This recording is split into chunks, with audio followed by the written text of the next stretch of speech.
Palepi dari Universitas Negeri Padang, Fakultas Teknik, Prodi D3 Teknik Mesin semester 6.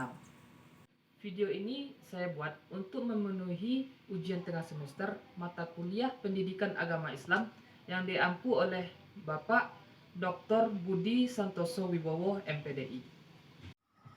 Baiklah, sebelum memulai video presentasi, izinkanlah saya untuk memperkenalkan diri terlebih dahulu. Nama saya Rehan Palepi dengan NIM 2107272. Saya berasal dari Prodi D3 Teknik Mesin. Untuk materi yang akan saya sampaikan yaitu materi tentang akidah dan akhlak. Serta dosen pengampu dari mata kuliah ini yaitu Bapak Dr. Budi Santoso Wibowo, MPDI. Sekian untuk perkenalannya, kita langsung saja memulai untuk materi yang pertama yaitu akidah. Akidah merupakan istilah dalam Islam yang merujuk pada keyakinan atau kepercayaan pokok yang dipegang oleh umat Islam. Ini mencakup keyakinan terhadap Allah SWT, malaikat, kitab-kitab suci, rasul-rasul, hari kiamat, takdir, dan serta hal-hal lain yang menjadi dasar keyakinan dalam agama Islam. A. Konsep akidah. 1. Pengertian akidah. Akidah secara harfiah berarti keyakinan atau kepercayaan. Dalam konteks agama Islam, akidah merujuk pada keyakinan dasar yang menjadi landasan iman seorang muslim. Ini mencakup keyakinan terhadap Tuhan, ajaran-ajarannya, serta hal-hal yang berkaitan dengan akhirat. 2. Ruang lingkup akidah. A. Yaitu Allah SWT. Keyakinan akan keesaan, keberadaan, sifat-sifat, dan perbuatan Allah SWT. B. Malaikat. Keyakinan akan keberadaan malaikat sebagai makhluk Allah yang tidak terlihat. C. Kitab-kitab suci. Keyakinan akan kitab-kitab suci yang diturunkan kepada rasul-rasul Allah kepada Al-Quran. D. Itu rasul-rasul. Keyakinan akan rasul-rasul sebagai utusan Allah untuk menyampaikan wahyunya kepada umat manusia. E. Hari kiamat. Keyakinan akan adanya hari kiamat yang menjadi pertanggungjawaban bagi setiap individu. 3. Unsur-unsur akidah. A. Itu tauhid.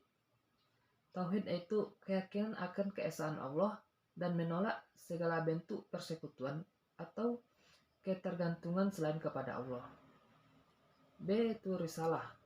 Risalah yaitu keyakinan akan pesan-pesan yang disampaikan oleh Rasul Allah kepada umat manusia. Dan C. Akhirat.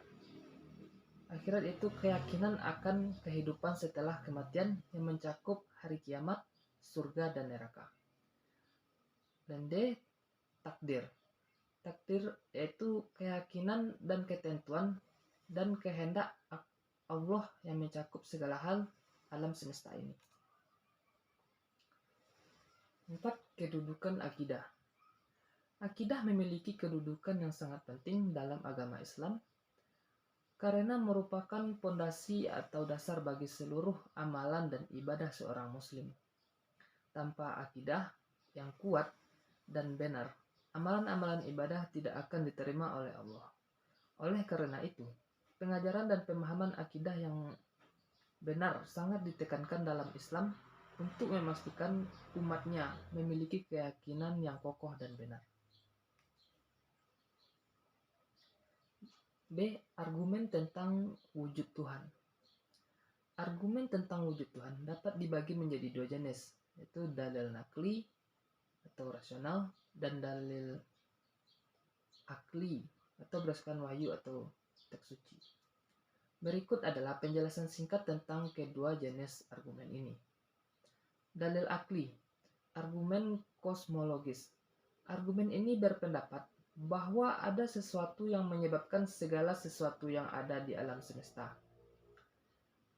Kedua, argumen teleologis. Argumen ini berpendapat bahwa alam semesta ini memiliki struktur dan keberadaan yang teratur, menunjukkan bahwa adanya perencanaan dan tujuan di balik penciptaannya. B. Argumen moral. berpendapat bahwa adanya kesadaran moral di dalam manusia menunjukkan adanya standar moral yang objektif. Kedua itu dalil nakli. Dalil nakli pertama itu ayat-ayat Al-Quran. Al-Quran mengandung banyak ayat yang menegaskan keberadaan Tuhan dan kebesarannya. Kedua, hadis Nabi Muhammad SAW. Hadis-hadis Nabi Muhammad SAW juga memberikan penegasan tentang keberadaan Tuhan. C. Akidah yang benar dan akidah yang salah. Akidah yang benar dalam Islam adalah keyakinan yang sesuai dengan ajaran yang terdapat dalam Al-Quran dan hadis, serta ditafsirkan oleh ulama-ulama yang diakui keilmuannya dalam memahami dan menjelaskan ajaran agama Islam. Akidah yang benar mencakup keyakinan kepada Allah yang Maha Esa, Rasul-Rasulnya, kitab-kitab sucinya, malaikat, dan hari kiamat, dan perkara-perkara gaib yang diyakini dalam Islam. Sebaliknya, akidah yang salah adalah keyakinan yang bertentangan dengan ajaran Islam yang telah ditetapkan. Ini dapat mencakup berbagai bentuk kesesatan seperti syirik, yaitu keyakinan kepada selain Allah atau memberikan sifat-sifat yang hanya pantas bagi Allah kepada selainnya. B. Bid'ah. Bid'ah menyimpang dari ajaran Islam yang telah ditetapkan, baik dalam keyakinan maupun amalan. Yang ketiga ada takfirisme, yaitu menyalahkan orang lain sebagai kafir tanpa alasan yang jelas atau memaksa penafsiran. Yang terakhir ada apostasi, yaitu murtad atau meninggalkan agama Islam secara sadar.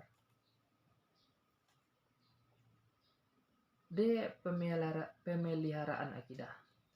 Pemeliharaan akidah atau keyakinan merupakan aspek penting dalam Islam karena akidah merupakan landasan utama bagi seluruh amal perbuatan seorang muslim. Berikut cara menjaga akidah. Pertama yaitu menambah atau memperdalam ilmu agama. Kedua, membiasakan melakukan amalan-amalan baik. Ketiga, selalu mencari kehadiran Allah Subhanahu wa taala. Keempat, berserah diri kepada Allah Subhanahu wa taala. 5, memakmurkan masjid. Dan 6, membiasakan melakukan zikir dan membaca Al-Quran. Nanti kita lanjut ke materi yang kedua, yaitu tentang akhlak. Akhlak atau etika atau moral adalah kumpulan prinsip-prinsip atau norma-norma perilaku yang menentukan apa yang dianggap baik atau buruk dalam sebuah masyarakat atau agama. A. Konsep akhlak. 1. Pengertian akhlak. Akhlak merujuk pada perilaku atau karakter seseorang yang tercermin dalam tindakan-tindakan mereka sehari-hari. Ini mencakup sikap, perilaku, dan karakter yang baik yang diharapkan dari individu dalam berinteraksi dengan orang lain dan lingkungan sekitarnya. 2. Ruang lingkup akhlak. Ruang lingkup akhlak meliputi berbagai aspek perilaku dan karakter yang dianggap baik dalam Islam dan sebagai agama serta filosofi lainnya. Beberapa contoh ruang lingkup akhlak meliputi itu kejujuran, menjaga kejujuran dan kebenaran dalam segala hal. Kedua, kesabaran, mencakup kesulitan atau cobaan dengan kesabaran dan ketabahan. 3. Kesopanan, berinteraksi dengan orang lain dengan sopan dan menghargai. 4. Itu kasih sayang, menunjukkan kasih sayang dan empati terhadap sesama. 5. Ketulusan, berbuat baik tanpa mengharapkan imbalan atau pujian. 6. Ketegasan, memiliki keberanian untuk menegakkan kebenaran dan menentang kejahatan. 7. Kesederhanaan, menghindari perilaku yang berlebihan atau bermewah-mewahan. Yang ke-8, keadilan, memperlakukan semua orang dengan adil dan setara. Terakhir yaitu kebijakan, mengembangkan sifat-sifat baik seperti kebaikan hati, keikhlasan, dan keberanian. Ketiga, kedudukan akhlak. Kedudukan akhlak dalam Islam sangatlah penting dan dianggap sebagai aspek fundamental dalam menjalani kehidupan.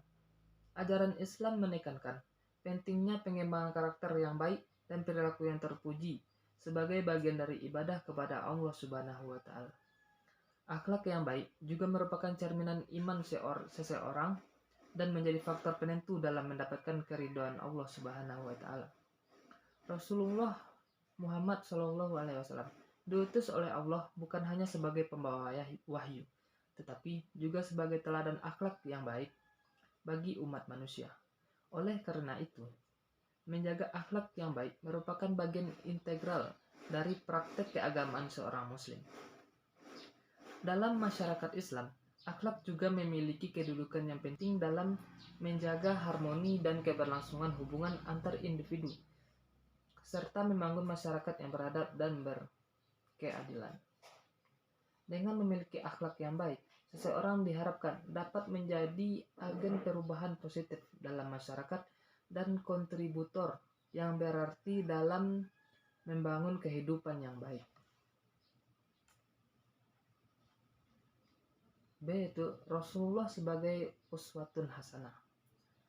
Uswatun hasanah adalah istilah dalam Islam yang berarti teladan yang baik atau contoh yang baik.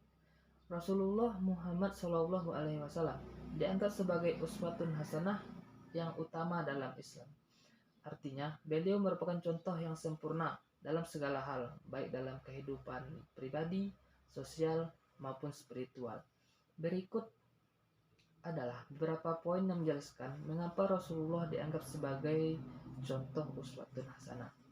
Pertama, itu pribadi yang sempurna. Rasulullah menjalani kehidupan pribadi yang penuh dengan kebajikan, kesederhanaan, kesabaran, dan ketulusan. Kedua, itu kepemimpinan yang adil. Rasulullah merupakan pemimpinan yang adil dan bijaksana. Ketiga, kesabaran dan keteguhan. Rasulullah menunjukkan kesabaran dan keteguhan yang luar biasa dalam menjalani cobaan dan tantangan dalam hidupnya. Yang terakhir, kecerdasan dan keterpelajaran. Rasulullah merupakan sosok yang cerdas dan memiliki pengetahuan yang luas. C. Akhlak sebagai penentu karakter bangsa. Akhlak memiliki peran yang sangat penting dalam membentuk lingkungan sosial yang harmonis, produktif, dan berkeadilan. Berikut adalah beberapa cara di mana akhlak dapat menjadi penentu karakter bangsa. Pertama, menumbuhkan keharmonisan sosial. Yang kedua, membentuk kepemimpinan yang adil dan bertanggung jawab. Ketiga, mendorong keadilan dan keseimbangan. Keempat, mengembangkan etos kerja dan produktivitas. Yang kelima, mendorong pembangunan sosial dan kemanusiaan. Dan yang terakhir, menumbuhkan rasa bangga dan identitas nasional yang positif. D. Implementasi akhlak, itu akhlak terpuji dan perilaku tercela. Implementasi akhlak terpuji dan penghindaran perilaku tercela merupakan upaya yang penting dalam membangun masyarakat yang beradab dan bertanggung jawab. Berikut adalah beberapa contoh implementasi akhlak terpuji dan perilaku tercela. 1. Implementasi akhlak terpuji, itu kasih sayang dan empati. Memperlihatkan kasih sayang dan empati terhadap sesama, terutama kepada orang-orang yang membutuhkan. Kedua, kesederhanaan. Menjaga gaya hidup yang sederhana dan tidak mewah. Ketiga, kejujuran. Selalu berbicara dengan jujur dan tidak menipu, baik dalam perkataan maupun tindakan. Keempat, kesabaran dan keteguhan. Menghadapi kesulitan dan tantangan dengan kesabaran dan tidak mudah menyerah. Yang kelima, tanggung jawab. Bertanggung jawab terhadap tindakan dan keputusan yang diambil. Yang keenam, pengampunan. Memaafkan kesalahan orang lain dan tidak menyimpan dendam. Yang terakhir, kerja keras. Mengembangkan etos kerja yang kuat dan tekun dalam mengejar cita-cita. Kedua, penghindaran perilaku tercela. Pertama itu keserakahan. Menghindari sifat serakah dan tidak mencari keuntungan pribadi dengan cara yang tidak benar. Kedua, kebencian dan permusuhan. Menjauhi sikap permusuhan dan membenci sesama manusia. Ketiga, kebohongan dan penipuan. menolak untuk berbohong atau menipu dalam segala hal. Keempat, kekerasan dan agresi. Tidak menggunakan kekerasan atau intimidasi dalam menyelesaikan konflik. Kelima, ketidakadilan. Menghindari perilaku tidak adil terhadap sesama. Dan terakhir, tindakan yang tidak bertanggung jawab.